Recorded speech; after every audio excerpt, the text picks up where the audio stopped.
আমরা তো অনেকেই এগলেস ড্রাই ফ্রুট কেক বানাতে চাই, তাও আবার কাপ কেক। কিভাবে বানালাম সম্পূর্ণ রেসিপি সহ সমস্ত কিছু টিপস তোমাদের সাথে আর শেয়ার করেছি। ভিডিওটা যদি স্কিপ না করে দেখো, তোমরাও এরকম eggless dry fruit Frooti Frooti cup cake বানাতে পারবে।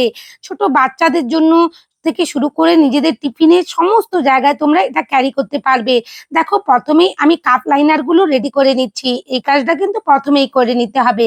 তারপর দেখো, একটা শুকনো বোলের মধ্যে আমি দই নিয়ে নিয়েছি আর চিনিটাও নিয়ে নিলাম। একসাথে দই আর চিনিটা খুব ভালো করে হ্যান্ড উইক্স দিয়ে মিশিয়ে নেব। এখানে কোনো রকমের ইলেকট্রিক হ্যান্ড বিটার লাগছে না, কোনো কিছুই প্রয়োজন হচ্ছে না। বাড়িতে থাকা কয়েকটা উপকরণ দিয়েই কেবলমাত্র এই কাপকেকটা বানানো যাবে। আমাদের সবার বাড়িতেই তো দই থাকে, চিনি থাকে, তেল থাকে। এখানে দেখো সাদা তেলটা দিয়ে দিয়েছি আর পরিমাণ মতন আমি এখানে মিল্ক দিয়ে দিলাম। দিয়ে ভালো করে মিশিয়ে নেব। এখানে দেখো আমি এসেন্সটাও দিয়ে দিচ্ছি। এখানে ভ্যানিলা এসেন্স আর অরেঞ্জ এসেন্স দিয়েছি। ভালো করে সমস্ত উপকরণগুলো মেশানো হয়ে গেছে। এরপর দেখো আমি স্টেনারের সাহায্যে ময়দা আর বেকিং পাউডার, বেকিং সোডা আর মিল্ক পাউডার সমস্ত কিছু চেলে নেব। সমস্ত কিছু উপকরণ আমি ডেসক্রিপশন বক্সে দিয়ে দেব। সেই পরিমাণ দেখে তোমরা ভিডিওটা দেখে পারফেক্ট ভাবে একটা এগলেস ড্রাই ফ্রুট কাপকেক বাড়িতে অনায়াসে বানাতে পারবে। দেখো, আমি ধীরে ধীরে সমস্ত উপকরণগুলো মিশিয়ে নিচ্ছি। একই ডিরেকশনে দেখো আমি ধীরে ধীরে ঘুরিয়ে নিচ্ছি আর আলতো হাতে কিন্তু মিশিয়ে নিচ্ছি। ভিডিওটা একটু ফাস্ট রাখা হয়েছে, মনে হচ্ছে যেন অনেকটাই দ্রুত, কিন্তু না। এখানে আমি দেখো কাস্টার্ড পাউডার ইউজ করছি, ভ্যানিলা কাস্টার্ড পাউডার। আবারও আমি 2 টেবিল স্পুন এখানে মিল্ক দিলাম। দেখো, ভ্যানিলা কাস্টার্ড পাউডারটা দেওয়ার ফলে কি সুন্দর ব্যাটারটার কালার এসেছে, একটা ইয়েলো কালারের মতন। এই অফ হোয়াইট ইয়েলো কালারটা এত সুন্দর লাগবে বেক হওয়ার পর, যেটা বলবারই নয়। আর এই কাপকেকটাকে খুবই সুস্বাদু আর নরম করে তুলবে। তোমাদের কাছে থাকলে তোমরা দিতে পারো কিংবা স্কিপও করতে পারো। এই ভ্যানিলা কাস্টার্ড পাউডারটা তোমরা যে কোনো গ্রসারি শপে পেয়েই যাবে।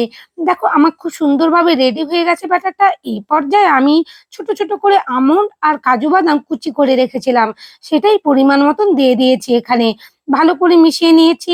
আবারও ফুটি ফুটিটাও দিয়ে দিলাম। ফুটি ফুটি দিয়ে আলতো হাতে মিশিয়ে নিয়েছি।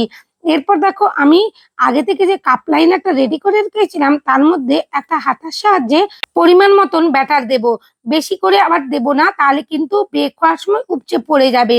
পরিমাণ মতন করেই ব্যাটারটা দিতে হবে। আমার পাশে মোহরসোনা দাঁড়িয়েছিল আর ও বারবার দেখছিল ঠিকভাবে দেখা যাচ্ছে কিনা। আর ও নিজে থেকেই এভাবে হাত দিয়ে একবার সরাচ্ছিল আর টেনে নিচ্ছিল। তারপর বারণ করাতে ও চলে গিয়েছিল দৌড়ে। আমি নিজের মতন করে আবার কাজ করছিলাম। দেখো, ছোট বাচ্চারা থাকলে তো এভাবে করতেই থাকে, তাই না?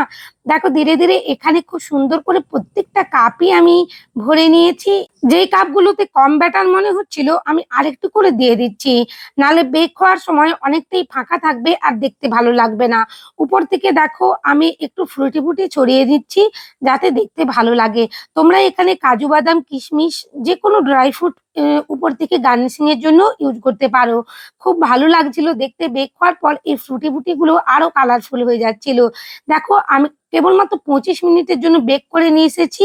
কত নরম সফট স্পঞ্জি কেক রেডি হয়েছে। তোমরা যারা গ্যাস ওভেনে এটা বেক করতে চাও, অবশ্যই সিমে রেখে প্রিহিট করা গ্যাস ওভেনের মধ্যে 25 মিনিটের জন্য বেক করে নিও, খুব সুন্দরভাবে বেক হবে। দেখো, আমার কাপকেকটা খুব সুন্দর করে রেডি হয়ে গেছে। অবশ্যই কিন্তু ঠান্ডা হওয়ার পরেই আমি মোল্ড আউটটা করে নিয়েছি। তারপর প্লেটের মধ্যে তোমাদেরকে সাজিয়ে দেখিয়ে দিচ্ছি কত সুন্দরভাবে দেখো কাপকেকটা এখানে রেডি হয়েছে। আর খুব নরম সফট স্পঞ্জিও হয়েছে। এরপর আমি বক্সের মধ্যে ভরে নেব। এটা আমার ছিল অর্ডারের কাপকেক। আমি 12টা কাপকেক অর্ডারের জন্য বানিয়েছিলাম। দেখো, ধীরে ধীরে এখানে আমি বক্সের মধ্যে ভরে নিচ্ছি আর তোমাদের সাথে দেখিয়েও দিচ্ছি কত সফট আর নরম হয়েছে। আর এখানে কাস্টার্ড পাউডারটা দেওয়ার জন্য খুব সুন্দর একটা ইয়েলো কালার এসে যাচ্ছিল। এখানে 9টাই উপরের অংশে ধরেছে প্রথমটা, তারপরে উপরে উপরে আমি আরো দিয়ে দিলাম 3টে। যদি আমার এই রেসিপিটা তোমাদের ভালো লাগে, চ্যানেলে নতুন বন্ধু হয়ে থাকলে চ্যানেলটা প্লিজ সাবস্ক্রাইব করে দিও আর পাশে থাকা বেল আইকনটি ক্লিক করতে ভুলো না, যাতে সমস্ত ভিডিওর নোটিফিকেশন তোমাদের কাছে পৌঁছে যায়। আর লাইক শেয়ার কমেন্ট অবশ্যই করো। তোমাদের লাইক শেয়ার কমেন্ট আমাকে নতুন নতুন কাজ করতে উৎসাহিত করে। আর হ্যাঁ, বাড়িতে অবশ্যই কিন্তু বানিও। এই কাপকেকটা বানাতে যা যা উপকরণ লেগেছে সমস্ত কিছুই কিন্তু আমাদের বাড়িতে থাকে। তা একবার অবশ্যই বানিও, খুব সুন্দর খেতে হয়। দেখো, খুব সুন্দর করে আমি প্যাকেটটা করে দিয়েছি। ভালো লাগলে অবশ্যই বানিও। সবাই খুব ভালো থেকো। অনেক ধন্যবাদ তোমাদের ভিডিও দেখার জন্য।